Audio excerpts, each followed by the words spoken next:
So yeah, I'm Robert Stevens. I'm the founder of Geek Squad, and most people don't know that Geek Squad is almost 20 years old. I started in college almost 20 years ago. I was a student on the campus of the University of Minnesota. To make extra money, I was riding my mountain bike around campus to fix computers and make extra money. I thought I was going to get into web programming like everybody else in 1993, but I'd never run a company before, and so I thought my first one should kind of be a trial run, and that's what ended up becoming Geek Squad. So I'm going to basically talk about three things. First one is just look back a little bit. I was born in 1969, the year we landed on the moon. And then like 2 years later, Intel's first microprocessor came out, the 4004, which really kind of kicked it off. You know, microprocessors in the 70s. In the 80s, we had the personal computer, and I thought that was amazing. And then in the 90s, we get the web. And then this last 10 years, we have social networking. But now, I guess the case I want to make is like this is, every decade I've been alive, it felt like the best time ever in technology. But this one makes everything else look like a dress rehearsal. Now, just one other thing, though, about 1971 is this movie came out, which I think is the best movie ever made, and offers a lot of lessons for would-be future founders, managers, and leaders. This movie's got it all. It's got product development, product secrecy, intellectual property protection, labor laws, talent acquisition. The movie's about CEO succession planning. And as a kid about Charlie's age, you know, when I first saw this, you know, to this day, the movie's about a kid that has basically nothing going for him. But if you're honest and you tell the truth, one day you get the keys to the kingdom. And so I still think, just in terms of, and we talk about branding and design and experience, this movie has oodles of it. Anyway, this was the Arduino of the 1960s and 70s, this thing called Heathkit. And this is like, I don't even have one of these. I don't even know how to put this stuff together. But I know a lot of people that are my age and older just kind of look at what's going on now and going, all the things that can be built now that we didn't even have 10, 15 years ago. But this is what I had. I was the first generation with Atari and video games. I'm not surprised that new game Dots is so popular right now. It's a throwback to these old, very simple games. My first computer technically was this. Atari had a basic programming cartridge where all your source code was on a button. And I thought a few of you might appreciate that. My other real first computer was a Commodore VIC-20 in the 80s when we had the first bulletin board systems. And then I go to college, and you know, I see the web browser for the first time, and I thought, this is going to change everything. And then I saw this. Does anybody know what this is? What is this? It's the most important coffee pot in the history of humankind. If you think about it, this takes us back to, it's the first webcam. It prefigures Skype. A lot of geeks who saw this could know that web conferencing was finally going to happen, like 2001: A Space Odyssey. But the story behind it is why I love makers and why I love geeks. As a separate race of creatures, a peaceful race dedicated to fixing things in the world. And because if you go to get coffee, and somebody didn't make another damn pot of coffee, especially if you have to walk up 3 flights of stairs down the hall. And what does a geek do? Back then, there were no Logitech cameras, so they rigged up a large VHS camera to take, and then people around the world started watching this thing. Then people started hooking up pop machines. I think it was a pop machine in Australia somebody hooked up to tell you if any of the pop was out. And you could just, you know, do a quick Unix command. And then like a week later, somebody hooked up a pop machine to then calculate the rate of consumption and predict when it would be out, and to print an order form for the local bottle company to kind of replenish it. So everything's just been running since then. But now we have things like Electric Imp, which is super exciting in terms of, up until now, you know, we haven't had anything so mobile. So it really feels like 1981 all over again with PCs. It really feels like 1991 all over again when we're going to get the web, but like 1,000 times more. And I want to just walk you through a little bit about where I think that's going to happen. Because when you calls in people's offices for 20 years, you tend to see a lot of patterns. Because no matter what shit you people build, it's going to break. And there's going to be a whole army of people who are going to make a living getting it working for you. And I just want to save you a little bit of hassle, maybe by trying to tell you what. And I really learned two things. One is building something from nothing with no money, and then what I learned going inside a giant, large global corporation. And hopefully some of my lessons might be useful to you. The first thing I learned is that the best thing ever to happen to me when I started is I had no money. Because if I had enough funding in the beginning, like a lot of my friends in the 90s when it was go time, you know, you hire somebody to do your PR, you hire somebody to create a logo, and you have all these people that you pay that do things for you because that's what you're supposed to do.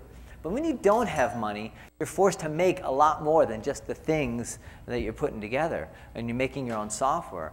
You've got to make all the other decisions. And years later, it ends up becoming very crucial in terms of the foundation of that. This, for me, is the international symbol for makers. You know, I think I registered Ramen Society. I'm going to create like a society one day, call it the Ramen Society. And it's really about, you know, this idea of doing something from nothing.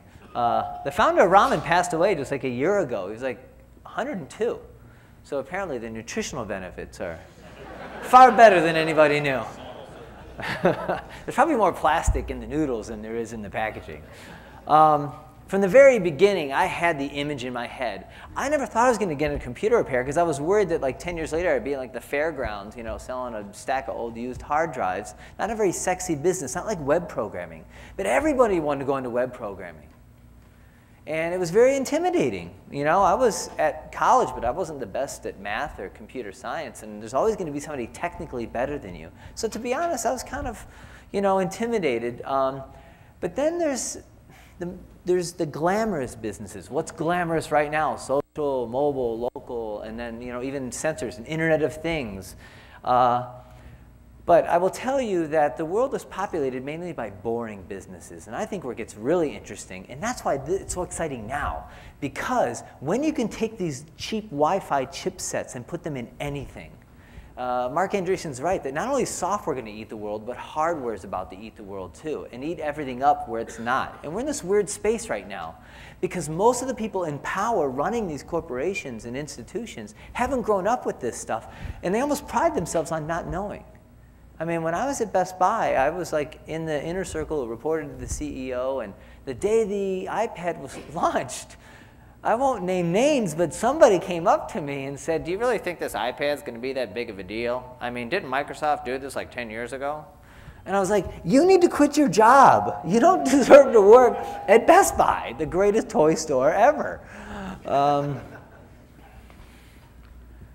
the very vision, for me, it was like I could see this. Like, you don't know where anybody's computer's going to break, so you've got to kind of build a global network. So, you know, and the name really isn't going to mean anything in other languages anyway. As I understand it, Geek Squad roughly translates in Mandarin to monkey, which is fine. Apparently, another possible interpretation of Mandarin is the magic guest, which I love. I've even bought that intellectual property. I don't know. The magic guest has arrived. So when you start out, one of the other things I learned is every problem you will ever face in business has already been solved hundreds of times by other companies. The key, and Picasso said, good artists copy and great artists steal. Well, I think what he meant by that, if he were like a McKinsey consultant advising you, is that if you're in the Wi-Fi industry, do not look in the technology industry at all for the answer to your problem. The key to solving is stealing it, meaning go to other industries. I took the idea of flat rate pricing for house calls because I would quote people like, "Oh, ma'am, it's $50 an hour for me to come and fix your computer." And they would hear $50, and next thing you know, I give them a bill for $250, and they start screaming their head off. "You told me it was going to be $50. So I was getting my oil change, and I'm like, flat rate pricing. It was right when dial-up internet started to go to flat rate. I'm like, flat rate solves so many problems. Now you're not paying for my time. You're paying either to have it work or it's not. I'd be like, "Ma'am, please don't feel bad about not knowing about your computer, okay? The only reason I know this stuff is because I stayed home 1,000 Saturday nights reading all these manuals. So you're not paying for my time. You're paying for those 1,000 nights I spent alone." It's like a different version of Malcolm Gladwell's 10,000 hour rule. So I have to make house calls, and I was deathly afraid. I'm going to drop out of college for the second time. I'm not going to get into programming. You know, the guys that founded Cold Fusion were just leaving Minneapolis, going to Boston, getting funding, and here I am. I'm like riding my mountain bike around town, fixing hard drives. I can't be doing this forever. So that's why I picked a name like Geek Squad. So it was like vague enough. And that's another important thing. The name you pick should be specific, that kind of says the essence of what you do and what your brand stands for, but it should also be broad enough to give you room to pivot. Sorry for using that word. So I need a way to get around town. And everybody, why do all commercial vehicles look like this? Why do they feel the need to spoon feed the entire plot of their company on the side of the van? Like, and what's in that tube? I bet it's a fishing pole. Do you even really need any of this stuff on the side of a vehicle anymore? Google taught us this, right?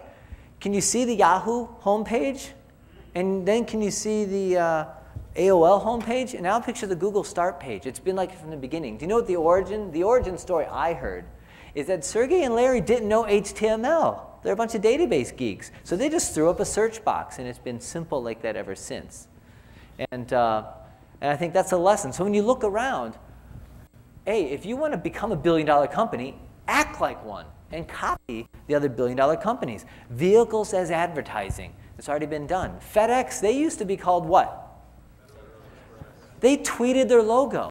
They were Bitly before Bitly was Bitly. All right, they like shrunk their own brand down, and they even managed to squeeze an arrow into there. UPS went even further, right? UPS has, as far as I can tell, has trademarked a color. The packages are brown, the trucks are brown, the commercials are now just brown. Like they've just taken it over by proxy. It's genius. And that's what billion-dollar companies do. And there's no reason any of you can't learn and steal from this. So when I was looking around going, well, I don't really need a lot of stuff in my car, so I can get a car of any size. And when I grew up, there was only one car every kid wanted. And I forgot to put the, there we go. Look at that. What does Batman teach us about branding? When you think about your packaging, when you think about your logo, and I did bring this up. I added this in because Jack Dorsey just unveiled this today. Like Square continues to like leave no stone unturned in terms of the beauty of something as ugly as a cash register. This is raising the stakes for everything that people are making. But look, there's no domain name on there. There's no phone number. It's really like how the Psychic Friends Network should have been. You know, like Batman's like, I'll find you. All right? And what that does for you is once you start thinking that way, then what happens is some of the success people have is luck. But you can increase the odds of your success by knowing what you're looking for. So I was looking for a thing, and I found this old French car. I got it for $2,200. And a lot of times when you steal ideas from other industries, nobody's priced that yet. So you're not going to pay a huge amount for it. And I need to stand out because I had no money for advertising. And when you have no money for marketing, everything you do is marketing. And you're lucky now because I didn't have social media in the beginning. One day I'm going to have to say this with a cane. Like, in my days, we didn't have this. Like, I'm already doing that. Don't spend any money on marketing. Just, if you weren't planning on doing that, then congratulations, do that. And if any of you were thinking of hiring PR, I'm not against PR firms. But learning to live without it will make you a much better consumer of those services once you've learned to do it for yourself. And this DIY goes far beyond the stuff you're going to be making, but everything about your brand. And I would say not just like the guest, but what I started to realize is that this has a big effect on the employees. And employee culture is almost more important because that ultimately is what sustains things when you're out of the room or out of the company. Now, for a while, it became Geek Squad Antique Auto Repair. But it was a cheap way of advertising. And then I had a problem. All the cars looked the same. So it's fine to be different, and I'm not just saying do it for gimmicky sake. I had a functional need for cars. But at some point, you do want to unify your product line and your image to people. And so I knew what I was looking for, but I just didn't find it yet. And one day, I'm watching Nick at Night, and I'm watching the Andy Griffith Show. And I see this, and I'm like, oh, my God, this is like too easy. The black and white is what we call it, you know? And what I'm doing is I'm stealing a metaphor, or whatever word you want to call it. What did Joseph Campbell call him? An archetype, you know? It's like an archetype for emergency. They make house calls and they help people. That's what we do. And so I went out and bought a '60 Ford Falcon. I was like, the logo looks good on there. Okay, we're done. And then I started driving around town, and people were like, yeah, I see your cars everywhere, and I only had one. Okay. And then every once in a while you do get lucky, and Volkswagen decides to reinvent another icon. Now we combine the two. And this will work anywhere in the world. When we expanded to London, they're like, there's no cop cars are black and white in Europe. I'm like, not yet. If you've traveled overseas, it's nothing but Law and Order reruns over there too. And these are the ones in London. We just went with the smart car. And so the idea is that apparently, I find this hard to believe, they told me that there's no word for geek in terms of a cultural reference in Mandarin. And I said, that's even better. Because if there's no word that existed before, like Google became a verb. I know it was a mathematical term that they misspelled and retweaked and took ownership of it. And that's the ultimate goal, is could you even become a verb? Or could your product become a verb?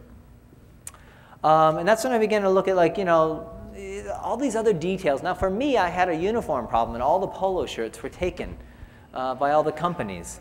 So these are the stupid details that most companies don't take the time. Square is obsessing over that cash register, you know? And I think that's super important. And your packaging and all those things. Sonos and Nest, I think, are definitely in the class of those businesses that do really great design.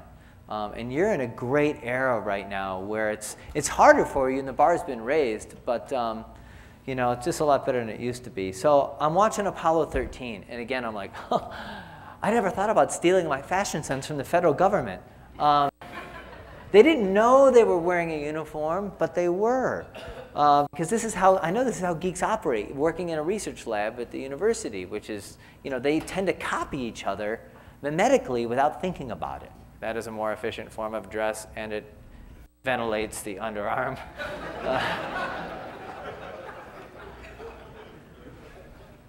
So I'm not really going to talk much else about the business other than that it continues to grow, and there's questions now whether, you know, Geek Squad will outlive Best Buy. People always ask me, what's going to happen at Best Buy? I knew they were going to be #1 back in 1994. They were also based in Minnesota, but, you know, their stores were cleaner and brighter. They did their own marketing. They didn't hire an outside ad agency. So I went to them in '99 and I said, this is a no-brainer. There's Starbucks inside of Barnes & Noble and Target.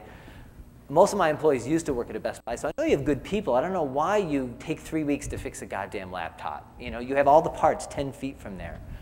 And they're like, well, the manufacturers won't let us. And I'm like, you're Best Buy. You won. Start calling the shots around here. So we dated for 2 years before we got married. And frankly, for 2 years I called other founders and that I'd read about in Fast Company magazine. And I'd be like, hey, you sold your company a year ago.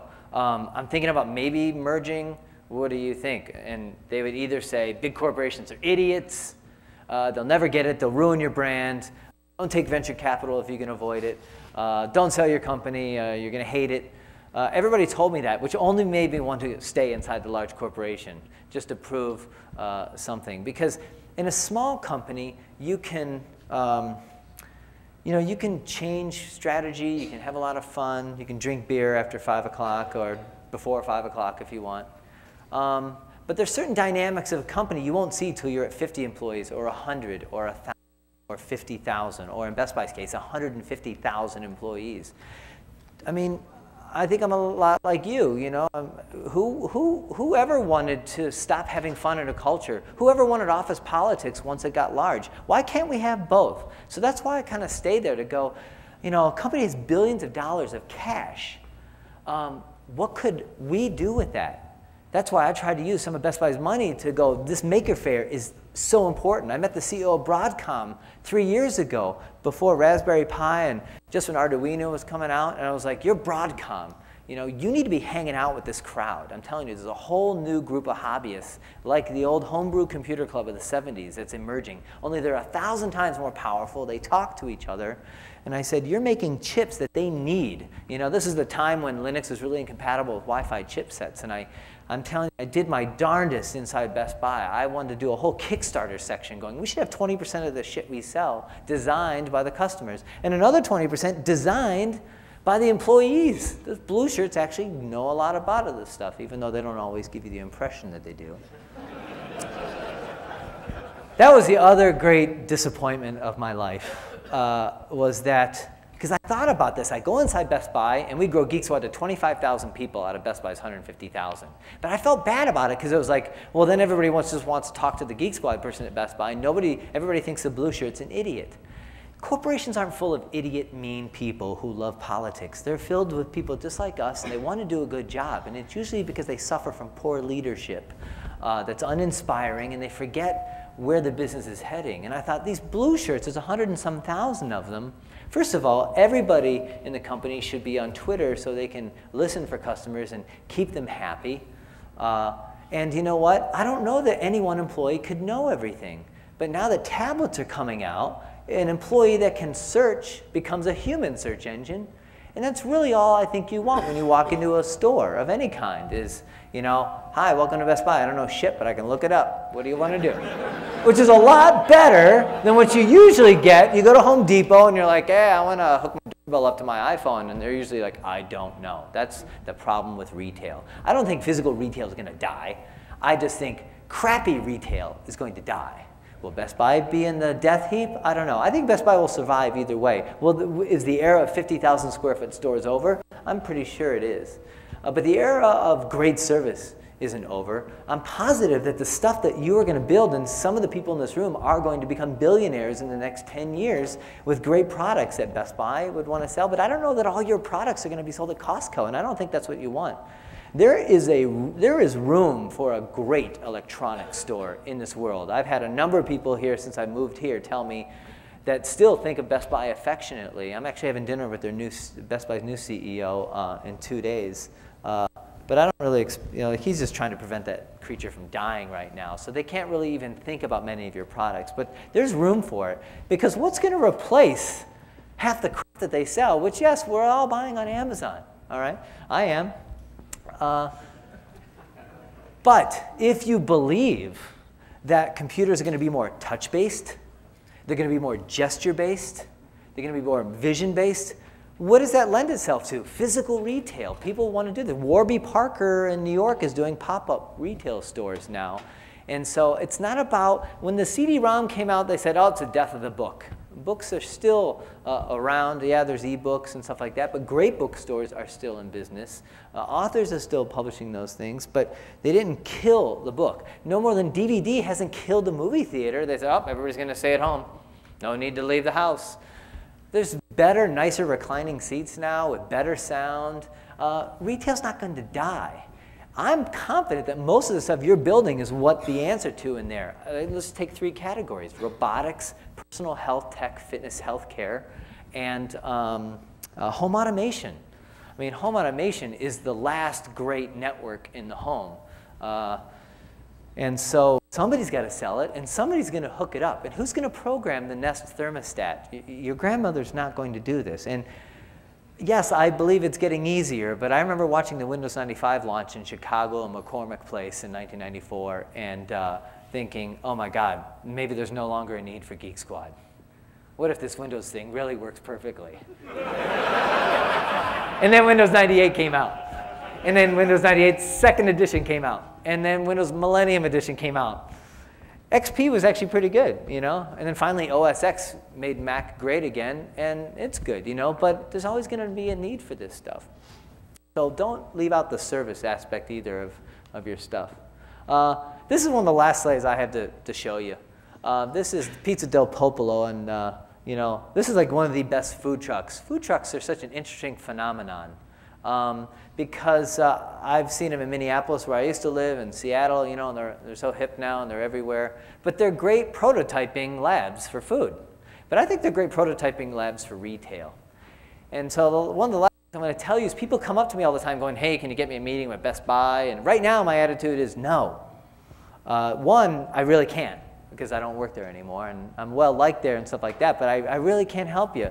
And I don't know that Best Buy would understand the shit you're building right now anyway. They're just not ready. They're just trying to like stay alive right now at one day. And there's not really in other places. I don't think we're going to see Arduino-powered gear at Target, and I don't know if we should yet.